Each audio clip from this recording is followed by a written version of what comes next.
শোনায় অল্প অল্প অল্প অল্প প্রেমের গল্প অল্প অল্প অল্প জানি গরমকালে অল্প বিস্তর সবারই কষ্ট হচ্ছে, কিন্তু আমি না একটা কাজে গরম হোক শীত হোক কিছুতেই কষ্ট পাই না, সেটা হচ্ছে সাজুগুজু। আর জানো তো আমরা বাঙালি, আমাদের বাঙালি মেয়েদের কিন্তু সবার কমন একটা আউটফিট আছে ফেভারিট, সেটা হচ্ছে শাড়ি।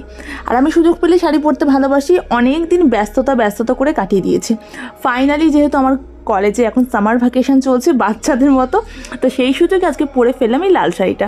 এমনিতেও একটা শাড়ি মেকআপ লুক আমার করারই দরকার ছিল, কারণ আমার এক ভিউয়ার্স বন্ধু অবন্তিকা সাহা বৃষ্টি ওর নবীনবরণ উৎসবের জন্য একটা শাড়ি মেকআপ লুক চাইছিল, যেটা পার্পেল শাড়ির সাথে।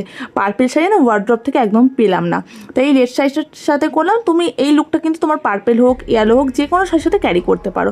আর এই গরমকালে একটা ওয়াটারপ্রুফ মেকআপের জন্য সবার আগে একটুখানি আইস র্যাপ করে নেবে ফেসে, তাহলে মেকআপটা যেমন লং লাস্টিং হবে তেমন সোয়েটটা অনেকটাই কম হবে। দেখো সোয়েট আমরা কন্ট্রোল করতে পারবো না, কিন্তু মেনটেন তো করতেই পারি। আর হ্যাঁ, প্রতিটা স্টেপের পর কিন্তু অবশ্যই 5 মিনিটস করে ওয়েট করো, তাহলে প্রোডাক্টগুলো ভালো করে স্কিনে অ্যাবজর্ব হয়ে যাবে। আর এবার অ্যাপ্লাই করবো একটা সিরাম, এটা একটা ওয়াটার বেস সিরাম। যাদের অয়েলি স্কিন তারা অবশ্যই সমস্ত প্রোডাক্ট অয়েল ফ্রি ইউজ করে। এই ওয়াটার বেস সিরামটা না গরমের জন্য খুবই ভালো। এমনিতে আমার ড্রাই স্কিন, কিন্তু গরমের জন্য টি জোনটা যে পরিমাণে অয়েলি হয়ে থাকে, এই জন্য আজকে সব অয়েল ফ্রি প্রোডাক্ট ইউজ করছি। আর যেহেতু ডে টাইম মেকআপ, তাই সানস্ক্রিন অ্যাপ্লাই করে নিচ্ছি। এখানে একটা ফক্সটেলের সানস্ক্রিন আমি মাখছি। তোমরা যে কোনো সানস্ক্রিন অ্যাপ্লাই করতে পারো। যদি তোমরা রাতের বেলা এই লুকটা ক্রিয়েট করো, তাহলে সানস্ক্রিন না মাখিয়ে যে কোনো নর্মাল ময়শ্চারাইজার মাখলেও চলবে।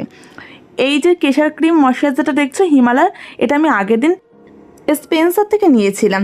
সানস্ক্রিন অবধি কিন্তু স্কিন প্রেপ স্টপ করা যায়, কিন্তু ওই নতুন ময়শ্চারাইজার বলে আমার একটু মাখার মন করছিল, তাই মাখলাম।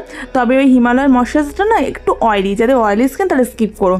দেন আমি ইউজ করে নিচ্ছি প্রাইমার, আর তারপর একটা স্ট্রোক ক্রিম। যতই গরম হোক, যতই অয়েল ফ্রি মেকআপ হোক, একটু গ্লো তো করতে হয়। এখনই ঘটে গেল একটা মহা বিপদ, দেখো। A few moments later. আসলে মনে মনে আমার একটা গর্বই ছিল যে আমার কোনো রকম কালেক্টিংয়ের দরকারই হয় না। আর যে কারণে প্রায় 1-1.5 বছর ধরে আমার ছোটো ছোটো পিম্পল হচ্ছে, পিম্পল মার্কও থেকে আছে। তাই ভাবলাম একটুখানি গ্রিন কালেক্টরটা ইউজ করি। গ্রিন কালেক্টর ইউজ করার জন্য কী হলো দেখতেই পেলে, যেহেতু কালেক্টর আমার ইউজ করাই হয় না, একদম ভরা কালেক্টর একটু জোরে চাপ দিয়েছি, ভেতরটা জমেছিল। সারা শাড়ি হোয়াইট ব্লাউজ সবুজে সবুজ হয়ে গেছে। 1 ঘন্টা ধরে ওয়াশরুমে গিয়ে আমি সাবান শ্যাম্পু হ্যান্ড ওয়াশ দিয়ে ডলে ডলে ধুয়ে শাড়িটা অর্ধেক ভিজে ফেলেছি। তারপর ফ্রেশ হয়ে আবার মেকআপটা শুরু করছি। মানে একটা সুন্দর কাজ করব, তাও বাধার পর বাধা। এমনিতে ভাবছি যে এই শাড়িটা পরে একটুখানি ডে টাইম শ্যুটও করতে যেতে হবে, রোদ চলে যাওয়ার আগে যেতে হবে। আর যে পরিমাণে গরম পড়েছে, আমি কি আজকে রোদ চলে যাওয়ার আগে শ্যুটটা কমপ্লিট করতে পারবো বলো এরকম হলে? তারপর আর কি করার, কারেক্টিং থেকে শুরু করে মেকআপ বেস সবটি আমি কমপ্লিট করলাম মার্সের একটা কনসিলার প্যালেট থেকে। আর ফাউন্ডেশনের জন্য ইউজ করেছিলাম লরিয়ালের ট্রু ম্যাচ ফাউন্ডেশন। আর আমার কিন্তু মেকআপের একটা ফেভারিট পার্ট হচ্ছে ব্লাশ। এখানে আমি লিপস্টিক দিয়ে টিন্ট করে নিয়েছি, আর মার্সের একটা কম্প্যাক্ট ইউজ করে ফুল মেকআপটাকে সেট করে নিলাম। চলো এই অবধি মেকআপটাকে ফিক্স করে দিই গ্রাম 21-এর এই ইলুমিনেটিং ফিক্সারটা দিয়ে। এখানে যদি আমি কোনো পার্ট মেনশন করতে ভুলে যাই, তাহলে তোমরা অবশ্যই ভিডিওটা পজ করে একটু ভালো করে দেখে নিও, কারণ প্রত্যেকটা প্রোডাক্ট কিন্তু আমি ভালো করে দেখিয়ে দিয়েছি। চলো এবার আইব্রোটা প্ল্যাক করি। কালকে জানো তো রাত 9টা অবধি আমি বসে আছি পার্লারে আইব্রো প্ল্যাক করার জন্য, শুধুমাত্র আজকের এই ভিডিওটা বানাবো বলে। আমি জানি যে গেট রেডি ভিডিওই হোক কিংবা মেকআপ ভিডিও, আইব্রো প্ল্যাক না থাকলে না আইব্রোটা ভালো ড্র করা যায় না। তোমরাই বলবে আইব্রোটা হয়নি দিদি, খুব মোটা লাগছে। সত্যিই না মোটা হয়, ওই জন্য আমি সুন্দর করে আইব্রো প্ল্যাক করে এসেছি। খুব লাইট একটা আই মেকআপ করবো। আচ্ছা, যে রঙের শাড়ি পরবে সেই রঙে আইশ্যাডো ইউজ করার কিন্তু একদম চেষ্টা করো না, তাহলে মেকআপটা বড্ড বেশি হেজি আর ডে টাইমে আরও বেশি বিদঘুটে লাগবে। কারণ গরমকাল তো ঘাম হবে অল্প বিস্তর। সবসময় চেষ্টা করবে স্কিন টোন রেখে একটা আইশ্যাডো অ্যাপ্লাই করার। আমি যেই শাড়িই পরি না কেন চেষ্টা করে এরকম অরেঞ্জিশ ইয়েলো শেড ইউজ করার, আর একটা হালকা শিমার দিচ্ছি। আচ্ছা, আইশ্যাডো প্যালেটটা একটা হচ্ছে গর্জিয়াস মি, আর একটা হচ্ছে মার্সে। আর এবার আমি একটা লং কী বলে এটাকে উইং ক্রিয়েট করবো। আমার উইং লাইনার পড়তে কিন্তু ভীষণ ভালো লাগে। ওয়াটার লাইনে দিয়ে নিয়েছি একটা নিউড কাজল। এবার আমি ব্লাশ দিয়ে মেকআপটাকে মোটামুটি ডান করে নেব। আর হাইলাইটার খুব একটা ইউজ করার দরকার হয় না, আর আমি হাইলাইটারটা পছন্দ করি না। তোমরা যদি চাও করে ফেলতে পারো হাইলাইটার ইউজ।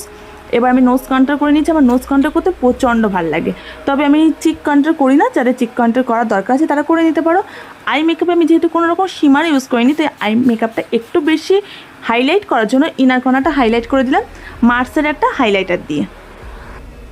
আর যেহেতু এত রকম মেকআপের উপর অত্যাচার হচ্ছে আমার ঠোঁটটার উপর থেকে, তাই লিপসটাকে ভালো করে রিমুভ করে নিয়ে প্রত্যেকটা প্রোডাক্ট তারপর একটুখানি কম্প্যাক্ট অ্যাপ্লাই করে তারপর আমি লিপস্টিক অ্যাপ্লাই করছি।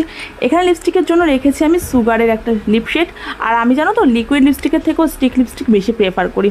মোটামুটি দুটো শেড মিক্সড করে অ্যাপ্লাই করেছি। আর লুকটাকে একটু বেশি ডিউই দেখানোর জন্য লিপ গ্লস অ্যাপ্লাই করছি। লিপ গ্লস কিন্তু আমার লিপস্টিকের থেকেও বেশি ভালো লাগে। লিপ গ্লস অ্যাপ্লাই করলেই ঠোঁটের মানে একটা লুকটাই চেঞ্জ হয়ে যায়।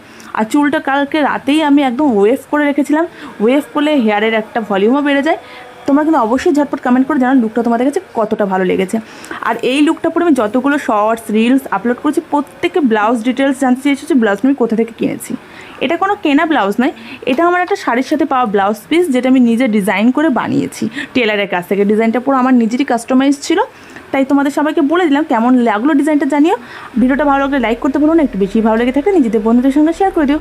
জুয়েলারি পরে নিয়ে তোমাদের ফাইনাল লুকটা দেখা যায়, কিছু ছবিও শেয়ার করে দিলাম। ইনস্টাগ্রামে চাইলে ফলো করতে পারো, ফলো লিঙ্কটা দিয়ে রাখলাম। Here is my final look, তোমরা লুকটা দেখতে থাকো। সেনোরিটা তোর গানে ডাকে তোকে আজ স্বপ্নেরা কোনো অচেনা রিংটোনে শোনায় অল্প অল্প অল্প অল্প প্রেমের গল্প। চলো আজকের মতো টাটা, বাই।